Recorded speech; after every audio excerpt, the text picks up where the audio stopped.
আসসালামু আলাইকুম everyone, welcome to TN classes. আশা করি তোমরা সবাই অনেক ভালো আছো এবং সুস্থ আছো। আমরা কথা বলছিলাম রিফ্লেকশন অফ বিম নিয়ে ইউজিং ডিরেক্ট ইন্টিগ্রেশন মেথড অথবা ডাবল ইন্টিগ্রেশন মেথড। সো আগের ভিডিওতে আমরা একটি এক্সাম্পল দেখেছি, আজকে আমরা ওই এক্সাম্পলের একটি অল্টারনেটিভ ওয়ে দেখার চেষ্টা করব। কারণ ওই সেম এক্সাম্পলটা আসলে আমরা তিনটাভাবে সলভ করতে পারি। First one load equation, second one shear equation, and third one moment equation দিয়ে। সো আগের ভিডিওতে যদি আমরা লোড ইকুয়েশন দেখেছি, আজকে আমরা শেয়ার ইকুয়েশন দেখবো এবং নেক্সট ভিডিওতে আমরা মোমেন্ট ইকুয়েশন দিয়ে দেখবো। ওকে, তো চলো আমরা আমাদের যে বেসিক স্টেপস গুলো আছে সেগুলো একটু আবার রিকল করে নিই। সেটা হচ্ছে সবার ফার্স্টে রিয়াকশনটা ফাইন্ড আউট করতে হবে, then number 2 find out differential equation, অর্থাৎ যে স্টেপ নিয়ে কাজ করছে সেটা ডিফারেনশিয়াল ইকুয়েশনটা বের করতে হবে। তারপরে ওই বাউন্ডারি কন্ডিশনগুলো অ্যাপ্লাই করতে হবে, যে বাউন্ডারি কন্ডিশনগুলো আমরা শিখে এসেছি সেটা। তারপরে কি করতে হবে, ইলাস্টিক কার্ভে ওই বাউন্ডারি কন্ডিশনগুলো অ্যাপ্লাই করতে হবে।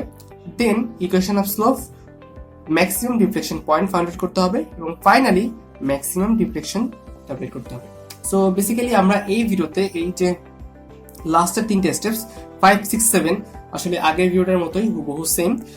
ইকুয়েশন অফ স্লোপ বের করা, ম্যাক্সিমাম ডিফ্লেকশন বের করা, বা এই যে ম্যাক্সিমাম ডিফ্লেকশনের পয়েন্ট এবং ম্যাক্সিমাম ডিফ্লেকশনটা যে বের করা সেটা আসলে সেম। সো আমরা হয়তো লাস্টের তিনটা যে স্টেপ আছে সেটা স্কিপ করে যাব এবং আমাদের আজকের ভিডিওতে স্টেপ 4 পর্যন্তই থাকবে। তোমরা যদি মনে করো এই স্টেপগুলো তোমাদের জন্য দরকার এবং তোমরা ভুলে গিয়েছো, তাহলে তোমরা আগের ভিডিও দেখে সেটা আবার রিকল করে নিতে পারো। তো চলো শুরু করা যাক। সবার ফার্স্ট স্টেপ কি, রিয়াকশন ফাইন্ড আউট করা। সো চলো শুরু করি। Step 1,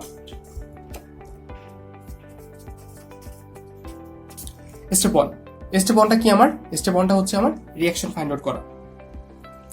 so reaction find out করার জন্য কি করতে হয়, আমাকে আগে লোডটাকে, যেহেতু একটা ইউডিএল আছে সেটাকে পয়েন্ট লোডে কনভার্ট করে নিতে হবে। W load, distance L, so UDL will be W L, right?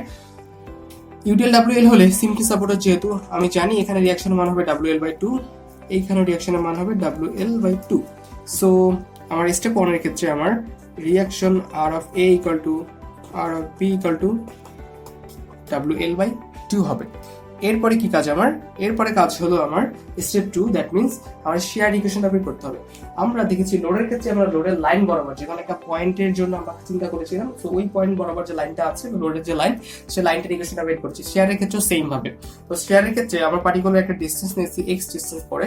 So এই এক্স ডিসটেন্স পরে যে শেয়ারের মানটা আছে বা এইটার জন্য যে এই পর্যন্ত এসে শেয়ারের যে ইকুয়েশনটা হবে, ওই ইকুয়েশনটাই আমাকে বের করতে হবে আমার এখানে। সো যদি আমরা এটা বের করতে পারি তাহলেই আমরা সামনের স্টেপে আগাতে পারবো। তো চলো আমরা এখন স্টেপ 2টা দেখে নিই। খুবই সিম্পল। আমরা যেভাবে এসএফডি বিএমডিতে এই ইসের মানগুলো বের করেছি, শেয়ার এবং মোমেন্টের মান বের করেছি, এটা আসলে সেম প্রসিডিউরই মেইনটেইন করবে। তো সবার ফার্স্ট আমাকে কি জানতে হবে, লোডটা জানতে হবে কত, ডাব্লিউ এল বাই 2। আর এখানে ইউডিএল এর জন্য একটা লোড কাজ করবে ডাব্লিউ এক্স। সো খুবই সহজ, কি করতে হবে দেখো, summation of F of X equal to 0 করতে হবে এবং আপারটাকে পজিটিভ ধরে নিলাম। সো কি পাচ্ছি, W L by 2 minus W X and কি, and minus V of X equal to 0। So V of X equal to কি পাচ্ছি আমি এখানে, V of X equal to পাচ্ছি W L by 2 minus W of X. So this is equation number 1।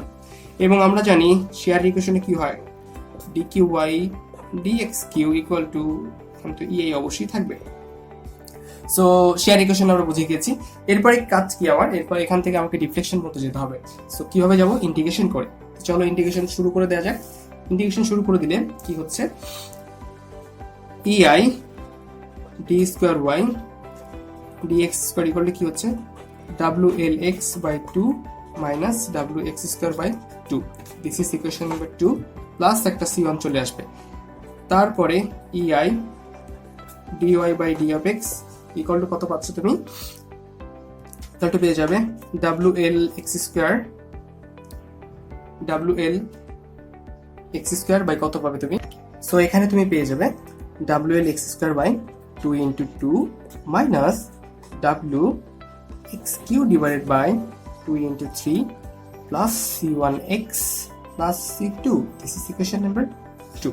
এবং সবার লাস্টে তোমার কি দরকার, সবার লাস্টে তোমার দরকার হলো কি বলতো, তোমার লাস্টে তোমার দরকার হলো তোমার এখানে ডিফ্লেকশন ইকুয়েশন। সো কি পাচ্ছ, EI and y of x equal to WLX³ divide by হচ্ছে 2 ইন্টু 2 ইন্টু 3 মাইনাস কত পাচ্ছ WX⁴ divided by 2 into 3 into 4 plus C1 x² by 2 plus C2x plus 3 okay. So এটাই হলো আমার ইকুয়েশন। এবার তোমার কাজ কি? এবার তোমার কাজ হলো বাউন্ডারি কন্ডিশনগুলো অ্যাপ্লাই করা। সো বাউন্ডারি কন্ডিশন তোমার হাতে কি কি আছে? বাউন্ডারি কন্ডিশন তোমার হাতে আছে, যেহেতু তুমি সিম্পলি সাপোর্টেড বিম ইউজ করছো, এক পাশে একটা রোলার এবং এক পাশে একটা হিঞ্জ আছে। সো বাউন্ডারি কন্ডিশনগুলো কি হবে?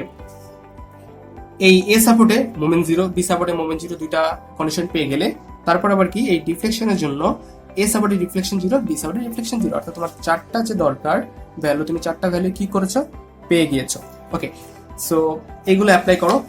তোমার হাতে চারটা ইকুয়েশন আছে, আননোন আছে তিনটা। তোমার মনে হতে পারে ভাই একটা তো বেশি আছে, দেখা যাক আসলে কি বেশি আছে, আসলে কি তুমি চারটা অ্যাপ্লাই করতে পারবে নাকি পারবে না। সো চলো সবার ফার্স্ট একটা আমরা অ্যাপ্লাই করে ফেলি বাউন্ডারি কন্ডিশন। আমাদের step 3, this is step 3। So যদি এটা অ্যাপ্লাই করতে চাই আমি, তাহলে কি পাবো? সবার ফার্স্টে দেখো, ফার্স্ট যেটা করবো সেটা হচ্ছে আমরা এখানে at the first at a তে, এ বলতে কি এই যে এই সাপোর্টের ক্ষেত্রে, এই সাপোর্টের ক্ষেত্রে এক্স ইকুয়াল টু হচ্ছে কত? 0, এবং এখানে মোমেন্ট ইকুয়াল টু 0।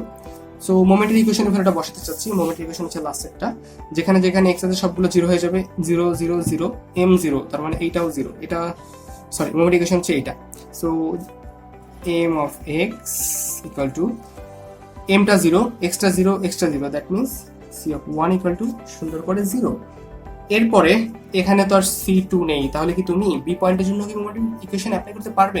মোটেই পারবে, কারণ তোমার এখানে সেই অপশনটা তোমার হাতে নেই। তোমাকে অন্য অপশনে চলে যেতে হবে। সেটা কি? সেটা হচ্ছে তোমার ডিফ্লেকশনের জন্য। So at point A X equal to 0, Y equal to 0 যদি ক্যালকুলেট করো, তাহলে দেখো এই যে ডিফ্লেকশন ইকুয়েশন যেটা বলাই আছে সুন্দর করে, এখানে 0, যেখানে যেখানে এক্স আছে সবগুলো 0, ax 0, ax 0, ax সব 0, that means c3 equal to 0। Second condition, এ পয়েন্টের জন্য x ইকুয়াল টু l এবং সেখানে y equal to 0। So x এর ভ্যালু 0 হবে, এবং যেখানে যেখানে x আছে সেগুলো y দ্বারা যদি l দ্বারা কনভার্ট করে দাও, তুমি তাহলে কি পাচ্ছ? WL into LQ divided by 2 into 4 into 3 12 minus WL to the power 4 divided by 24 plus C1 এর ভ্যালু কত? অলরেডি 0। C3 এর ভ্যালু কত? Already 0, that means C2L।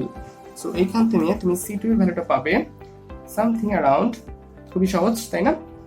C2 এর ভ্যালুটা আমরা এখান থেকে পেয়ে যাচ্ছি, ভ্যালুটা হবে something around minus WLQ divided by 24, WLQ divided by 24 পেয়ে গেছি। সো C1 C2 C3 সবগুলো বের হয়ে গেছে। সো নেক্সট স্টেপ, স্টেপ 4 এ তোমার কাজ কি? কাজ হলো এই সবগুলো ইকুয়েশনকে একসাথে বসিয়ে দেওয়া। কার ইকুয়েশনে? সেটা হচ্ছে আমার ডিফ্লেকশনের ইকুয়েশনে। সো যদি বসিয়ে দিই তাহলে কি পাচ্ছি? EI y of x equal to WL x³ by 12 minus কি হবে? W x to the power 4 divided by 24 plus C1 এর ভ্যালু 0 plus C2L এর ভ্যালু কত পেয়েছি? C2 এর ভ্যালু পেয়েছি minus WLQ by 24 into x, তাই তো? এরপরে C3 এর ভ্যালু কত? 0। সো বেসিক্যালি এটাই হলো তোমার রিকোয়ার্ড ইকুয়েশন। এরপরে তোমার স্টেপ 5 এ কি? স্টেপ 5 হলো তোমাকে থিটা dy by dx বের করতে হবে। এটা বের করে কি করতে হবে? dy by dx equal to 0 করে তোমার এখানে যে কোন পয়েন্টে তোমার ম্যাক্সিমাম ডিফ্লেকশন হবে সেটা বের করতে হবে। আমরা জানি সিম্পলি সাপোর্টের জন্য l/2 তে হয়ে থাকে, সেটা বের করতে হবে। এবং এরপরে কি এই x equal to l/2 তোমার এই ইকুয়েশনে বসিয়ে দিলে তোমার যে ম্যাক্সিমাম ডিফ্লেকশনের মান তুমি সেটা পেয়ে যাবে। অর্থাৎ তোমার স্টেপ 5, স্টেপ 6 এন্ড স্টেপ 7 আর নতুন করে করার দরকার নেই, কারণ এই জিনিসটা আমরা আগের ভিডিওতে দেখে এসেছি। তোমরা চাইলে আগের ভিডিওটা আবার দেখতে পারো, দেন আসলে তোমাদের মেমোরিটা আবার রিফ্রেশ হয়ে যাবে। ওকে, সো সেম ভাবেই এটার ক্ষেত্রে আমার ম্যাক্সিমাম ডিফ্লেকশন অর্থাৎ y যে y of x যদি ম্যাক্স বলি আমি, বেসিক্যালি x ইকুয়াল টু এখানে হচ্ছে l/2 হবে আর কি। সো ম্যাক্সিমাম ডিফ্লেকশনটা আগের মতো তুমি এখানে ম্যাক্সিমাম ডিফ্লেকশন ভ্যালু পাবে। সেটা হচ্ছে কত? Minus 5 divided by 384 into WL to the power 4 divide by E of I. Okay, so এখানে একটা জিনিস সেটা হচ্ছে এই যে ম্যাক্সিমাম ডিফ্লেকশন, এটা নেগেটিভ দ্বারা কি বোঝাচ্ছে? নেগেটিভ দ্বারা কিছুই না, যে তোমার এই সিম্পলি সাপোর্টের যে বিমটা আছে, এটা নিচের দিকে হচ্ছে ডিফ্লেকশন হবে, ঠিক আছে? এটাই বোঝাচ্ছে এখানে, আর কিছুই না। এবং এখানে তোমার এই যে ম্যাক্সিমাম ডিফ্লেকশন ওয়াই ম্যাক্স তুমি পাচ্ছ। সো এটাই ছিল বেসিক্যালি আমাদের সেকেন্ড ওয়েটা দিয়ে ম্যাথটা করা। এবং নেক্সট ভিডিওতে আমরা চেষ্টা করবো আমাদের থার্ড যে মেথড আছে বা মোমেন্ট এর ইকুয়েশন দিয়ে সলভ করার জন্য। সবাই ভালো থেকো, সুস্থ থেকো, আসসালামু আলাইকুম।